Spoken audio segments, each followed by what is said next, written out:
तर तुम्हाला आज मी पापड बनवण्याची प्रोसेस ए पासून तर पूर्ण झेड पर्यंत दाखवलेली आहे मैत्रिणींनो। बऱ्याच जणींना माहिती नसतं की मशीनवरती पापड कसे केले जातात किंवा जे पहिल्यांदा करतात त्यांना माहिती नसतं की सोबत काय काय न्यायचं असतं। तसं तुम्हाला डिस्क्रिप्शन बॉक्समध्ये मी माहिती देईलच। तर त्यासाठी असे छान छान व्हिडिओ बघण्यासाठी आपल्या चॅनलला सबस्क्राईब करा, लाईक करा, शेअर करा आणि हो कमेंट सुद्धा करा। नमस्कार, मी जयश्री तुमचं माझ्या छोट्याशा ब्लॉगमध्ये स्वागत करते। तर आपण आज चाललो आहोत पापड बनवण्यासाठी। उडदाचे पापड बनवायचे आपल्याला, तर त्यासाठी आपण चाललोय। तर तिकडे कशी काय ते तुम्हाला माहिती देते आणि परत काय काय सामान घेतलं ते सुद्धा दाखवणार आहे। तर चला, तर बघा आपण निघालोय आणि आकारटूरच्या शेजारी आपल्याला सांगितलंय। तर आपण बजाजनगर मध्ये आलोय आता, तर पुढे जातोय अजून। तर बघा हे प्रवेशद्वार आले। तर राम मंदिर संस्थान नगर राजनगर हे आहे इकडे। आता बघू इथं कुठे आहे, तर आधी शोधावं लागेल। आम्ही काही अजून म्हणजे एक वेळेस म्हणजे आम्ही आलो होतो नंबर लावायला, पण काही लागला नव्हता नंबर। मी आलते पण तुम्ही इथं ना बरं बसवली। मग तुला विचारतोय मी कुठे तर तू म्हणते नाही सरळ चला। बघा आम्ही अजून शोधतोय। तर हे आहे समोर राम हरिनाम सप्ताह चालू इथं। आता विचारतो परत कुठेतरी। तर बघा विचारत शोधत शेवटी आम्हाला गिरणी सापडली पापडाची। तर इथं पहिलाच नंबर आपला लागलेला आहे आणि मग मी सगळं सामान काढून देते। लगेचच आपली डाळ इथं दळून घेणार आहोत आणि मग लगेच आपलं पापड इथं चालू होतील।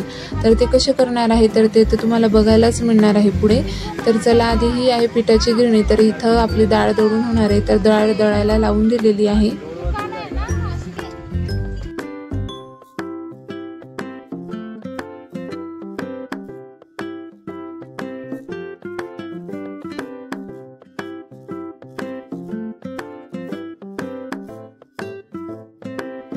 तर आता बघा पीठ भिजवून घ्यायचंय, त्यासाठी डाळ तर दळून घेतलेली आहे आणि त्यासोबतच आपल्याला मसाले जे आहे ते आपल्याला सांगतात ते टाकायला। तर रामबंधूचा मसाला आणला होता, 1 किलोला 1 पॅकेट असा आहे, त्या प्रमाणानुसार टाकून घेतलेला आहे। आणि परत 250 ग्रॅम मी तेल आणलेलं होतं सोबतच, कारण तेलही लागणार आहे आपल्याला। तर आणि यामध्ये मी जे मुगाची डाळ घातली त्यामुळे काहीच फरक पडला नाही, मीठ आणि मसाला अगदी उत्तम झालेला होता। तर बघा आता आपण पापड करून घेणार आहोत, म्हणजे तेच लोक प्रोसेस करणार आहे। आणि इथं कचरा वगैरे एकदम खाली नाही टाकू देत, तर त्याच्यासाठी कॅरी बॅग लावलेली आहे, तिथे टाकायचा होता। आणि आता हे पीठ मिक्स करून हे आपल्याला पुढची प्रोसेस काय असणार आहे ते बघूया।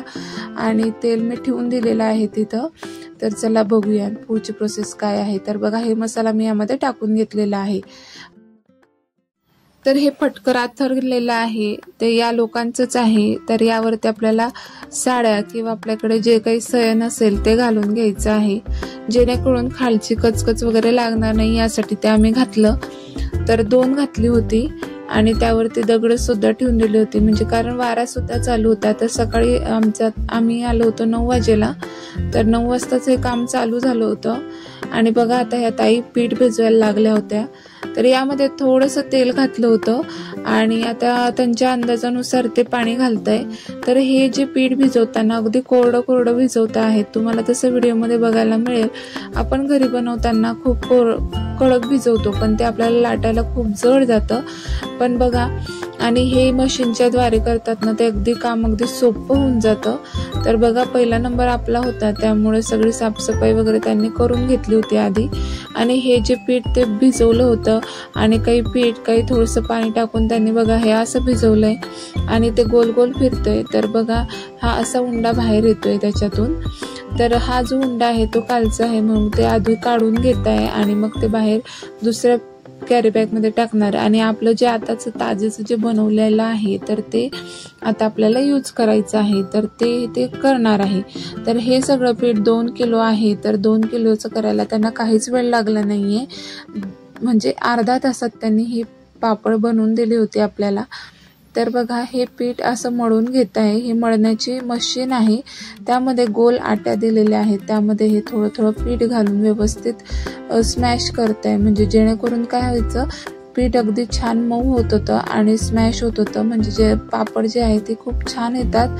तर त्यांना मी विचारलं होतं, तर मग ते म्हटले आम्ही हे 2 वेळेस करतो आणि दुसऱ्या वेळेस जे येतं तेव्हा ते आकारामध्ये कट करून डायरेक्ट मशीनवरती लावत असतात, असं ते करतात. तर बघा इथं थोडंसं पीठच होतं, आपलं 2च किलो होतं, बाकीच्यांचं तर 8 किलो 10 किलो 5 किलो असं होतं. तर आपलं तर अर्ध्या तासातच झाले होते, खूप पटकन झाले आणि एवढी गडबड आमची झाली, तसं तुम्हाला पुढे बघायलाच मिळेल की काय गडबड झाली होती. आणि लाईटचाही प्रॉब्लेम नव्हता, मग त्यामुळे म्हटलं चला. आणि इथे पापड करण्यासाठी कधी कधी खूप वेळ लागत असतो, तर आपलं फर्स्ट काम झालं होतं, तर खूप छान वाटत होतं. आणि व्हिडिओ काढतानाच्या वेळेस पण गर्दी नव्हती, म्हणून त्यांनी आपल्याला व्हिडिओ काढू दिला आणि पटकन करायचं होतं ना, म्हणून. आता बघा हे दुसऱ्या वेळेस आपलं जे कणिक आहे ती पापडाची ती मळत आहेत, म्हणजे जेणेकरून ते खूप छान पापड येतील आणि चविष्ट पण लागतील. तर बघा आता पुढची प्रोसेस बघूया आपण.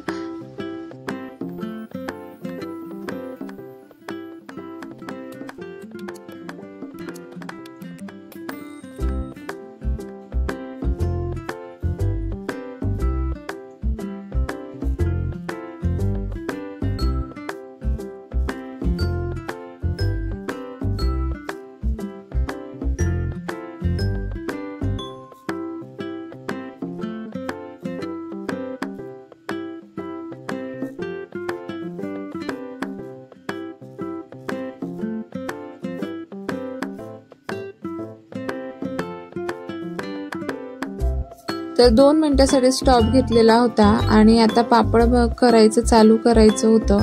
तर मशीन तर त्यांनी सगळी स्वच्छ वगैरे करून घेतली होती आणि आता पापडचं बनवायला सुरुवात केली. तर बघा ह्या ताई जे आहे ते उंड्यावरती तेल टाकत आहे आणि हे जे प्रेस मशीन आहे त्यामध्ये ते उंडा टाकत आहे अशा प्रकारे. आणि मग त्या विचारते कोणी टाकतं आहे का सोबत, म्हणून आहे का पापड घालायसाठी, तर म्हटलं हो आहे. तर बघा अशा प्रकारे प्रेस मशीनमध्ये हे पापड असे प्रेस होत आहे आणि त्यासोबतच कटिंग सुद्धा होणार आहे. तर हे जे आहे कटिंगचा साईज एकदम परफेक्ट आहे, खूप जास्त मोठा नाही किंवा खूप छोटा नाही, मीडियम साईज लावलेली आहे आणि पटकन होत आहे ते पापड. तर हे कट करून होत आहे आणि पुढे येत आहे हळूहळू. बघा हे अशा प्रकारे ते काढून घेत आहे आणि एक एक पापड जो आहे तो एक प्लास्टिकची चटई घेतलेली आहे, त्या चटईवरती ते घालत आहेत आणि ती चटई आपल्याला घेऊन जायची आहे बाहेर वाळत घालण्यासाठी. तर अशी काही प्रोसेस होती इथं. तर मी बऱ्याच ठिकाणी वेगवेगळी प्रोसेस पाहिलेली आहे, बऱ्याच ठिकाणी बायकाच लावलेले असतात पापड घालण्यासाठी. तर बघा हे आपण आथरून ठेवलेलं होतं सगळं. तर या चटईवरती जे पापड आहेत ते आपल्याला इथं घालून घ्यायचे आहे. तर अशा प्रकारे, आणि पापड खूप नाजूक होते, अगदी पातळसर होते. तर या प्रकारचे पापड खूप छान लागतात आणि साईज छोटी असल्यामुळे ते ठेवायलाही सोपे जातात. तर चला पुढची गडबड बघूया, कसं घाईघाई होते आमची. आणि हो, तुम्हाला सांगायचंच राहिलं की पापडाचं प्रमाण मी काय घेतलेलं होतं. तर पापडाचं प्रमाण होतं 2 किलो उडदाची डाळ आणि 250 ग्रॅम मुगाची डाळ आणि त्यासोबतच रामबंधूचे पापडचा मसाला जो मिळतो उडदाचा, तर ते आहे 2 पॅकेट, म्हणजे 1 किलोला 1 पॅकेट असं होतं. तर तुम्ही म्हणाल 250 ग्रॅम जर मुगाची डाळ टाकली तर मसाला मीठ बरोबर झालं का, तर हो, अगदी परफेक्ट झालं त्यामध्ये मीठ आणि मसाला सुद्धा. तर बघा असं भूमी आणि तिची मावशी मला असं पटकन देत होती सगळं आणून. तर आम्ही पटपट टाकत होतो आणि ते थोडंफार जमा सुद्धा होत होतं, कारण एवढी गडबड होत होती ना की शेवटी निलेशला सुद्धा यावं लागलं नेण्यासाठी, कारण तिथं कोणी नव्हतं आणि मशीन अगदी जोरात चालू होती आणि पापड काय आहे ना उडदाचे थोडेसे हाताला चिपकत होते, मग त्यामुळे मला टाकायला सुद्धा थोडा वेळ लागत होता. तर दोघं तिघं हे पापड आणून देत होते.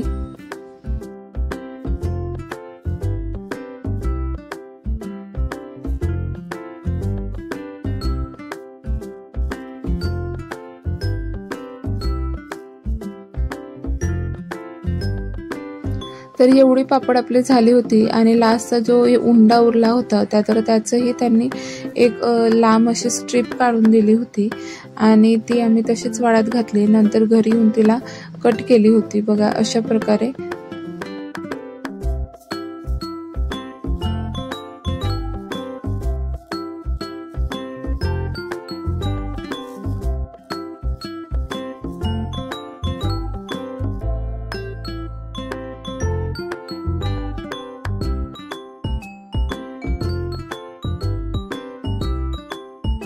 तर 15 मिनिटं झाली होती पापड वाळत घालून आणि ते थोडेसे वाक्कस झाले होते. तर म्हटलं चला पटकन उचलून घेऊया, कारण गर्दी एवढी झाली होती पापडांसाठी की ते घाई करत होते की आपले पापड टाकायचे म्हणून. तर म्हटलं चला हे खराब करतील, त्याआधीच आपण आपले पापड गोळा करून घेऊया. तर मग आम्ही दोघी गोळा करायला लागलो होतो.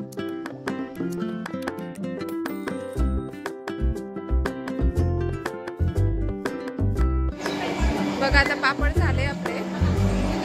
बघा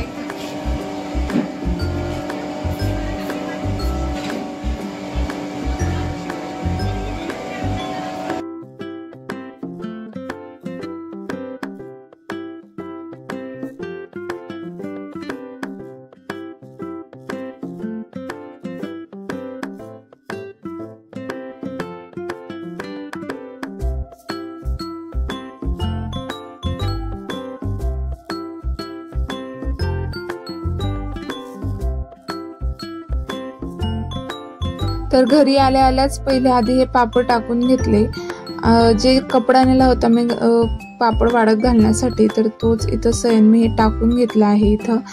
तर भूमीचंही चालू होतं झोपल्या की मी टाकते म्हणून, म्हटलं उठून टाक. तर बघा अशी पापड टाकणं चालू होतं आणि फॅन मी एक वरती लावला होता. हे जे पापड आहे जास्त एकदम कडकही वाळवत नाही, म्हणजे त्याचे तुकडे पडतात मग, आणि ते तुकडे पडले म्हणजे ते भाजायलाही व्यवस्थित जमत नाहीत.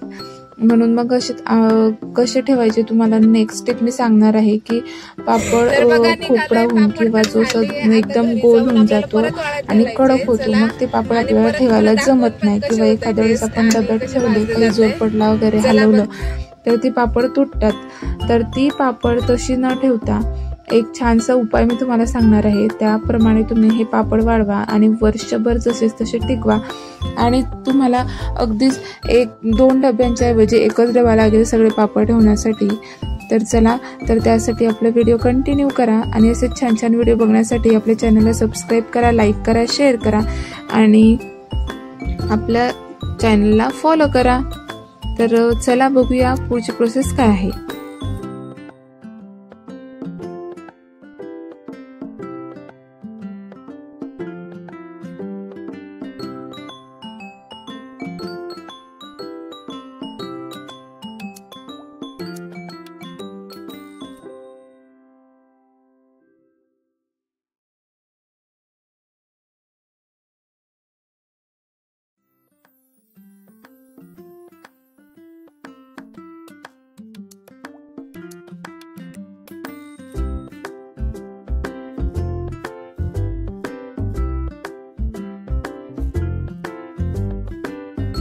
तर सकाळची मेहनत झालेली आहे आपली आणि त्याचं खरंच फळ भेटलेलं आहे, म्हणजे आपले पापड तयार झालेले आहेत. तर चला एक पापड भाजून बघूया खरंच हे पापड सुकले आहेत किंवा नाही. तर त्यासाठी अजून एक छानसा उपाय आहे, ते म्हणजे पापड भाजून बघणं. तर इथं मी पापड भाजून बघते आहे. जर खूप जास्त याला फोड येत असतील किंवा खूप जास्त फुगत असतील दोन्ही बाजूने, तर समजायचं की ते पापड अजून वाळायचे बाकी आहे. तर तुम्ही अर्धा-1 तास अजून असंच घेमेलीमध्ये तुम्ही ठेवू शकता, हवे म्हणजे फॅन खाली, म्हणजे उन्हात वाळत नाही घालायचे, सावलीतच आपल्याला ठेवायचे फॅनच्या हवेमध्ये. तर बघा असा छानसा पापड भाजून झाला होता आणि एकदम परफेक्ट असं भाजलेला आहे, म्हणजे आपले पापडे छान झालेले आहेत वाळून. तर बघा मी तुकडं तोडून बघलं तर वाकस्त वगैरे नाहीये, एकदम छान पटकन तुटलेला होता, म्हणजे आपले पापड वाळलेले आहेत. तर बघा मी भूमीला देते आधी खायला, की म्हटलं तू खाऊन बघ कसं लागतंय म्हणून, कारण बऱ्याचशा मुलांना आवडत नाही, कारण उडदाचे पापड चिकट लागतात, किंवा मुलांनाच काय मोठ्यांना सुद्धा आवडत नाही की चिकट लागतात म्हणून. मग त्यासाठीच मी हरभऱ्याची डाळ किंवा मुगाची डाळ टाकत असते. तर यावर्षी हरभऱ्याची डाळ न टाकता फक्त मुगाची डाळ टाकलेली आहे मी. तर आता फायनली पापड आपले वाळून झालेले आहेत. तर मी हे सावलीतच वाळवले आहे. तर तुम्ही बघू शकता पापडांची एकदम गड्डी छान होते आहे आणि सरळची सरळ पापड आहे. तर यापेक्षा मी अजून जर वाढवली तर ही पापड गोल होतील आणि पटकन चटकन असे तुटतील, म्हणजे त्यांना चटकण्याचा आवाज येतो आणि मग ते तुटतात आणि भाजायला सुद्धा खूप प्रॉब्लेम होतो. तर बघा अशी सरळची सरळ पापड जर तुम्हाला वर्षानुवर्ष ठेवायचे असतील तर बघा अशा प्रकारे तुम्ही मी जी ट्रिक सांगलेली आहे तर ती तुम्ही वापरून बघा, नक्कीच तुमचे पापड सरळ राहतील आणि असेचे असे वर्षभर टिकतील, काही त्याला भुंग लागणार नाही किंवा बुरशी लागणार नाही किंवा किड्या लागणार नाही, खराब सुद्धा होणार नाही. नक्कीच तुम्ही हे ट्राय करून बघा मैत्रिणींना, नक्कीच करा. तर बघा हे जे चांगले पापड आहेत तर ते मी काढून ठेवले होते. तर खरं तर आम्ही पापड मोजले होते, तर मी तुम्हाला किती झाले ते नाही सांगणार, जर कमेंट आली किती झाले तरच सांगणार आहे. तर बघा आता हे जे मोडलेले पापड आहे ते मी साईडला ठेवून घेते आहे, म्हणजे जे आधी मला जे घरी वापरायचे असतील किंवा आधी जे भाजायचे असतील तर मी ते आधी हे वापरून घेईल. तर मग असे पापड मी ठेवून घेतलेले आहे. आणि हा जो एक तर तुम्हाला आज मी पापड बनवण्याची प्रोसेस ए पासून तर पूर्ण झेड पर्यंत दाखवलेली आहे मैत्रिणींनो. बऱ्याच जणींना माहिती नसतं की मशीनवरती पापड कसे केले जातात किंवा जे पहिल्यांदा करतात त्यांना माहिती नसतं की सोबत काय काय न्यायचं असतं. तसं तुम्हाला डिस्क्रिप्शन बॉक्समध्ये मी माहिती देईलच. तर त्यासाठी असे छान छान व्हिडिओ बघण्यासाठी आपल्या चॅनलला सबस्क्राईब करा, लाईक करा, शेअर करा आणि हो कमेंट सुद्धा करा. तर कसा वाटला व्हिडिओ तुम्हाला तर ते नक्कीच सांगा. तर एवढं प्रोसेस मी तुम्हाला दाखवली त्यासाठी लाईक तर नक्कीच झाला पाहिजे. तर भेटूया नेक्स्ट व्हिडिओमध्ये.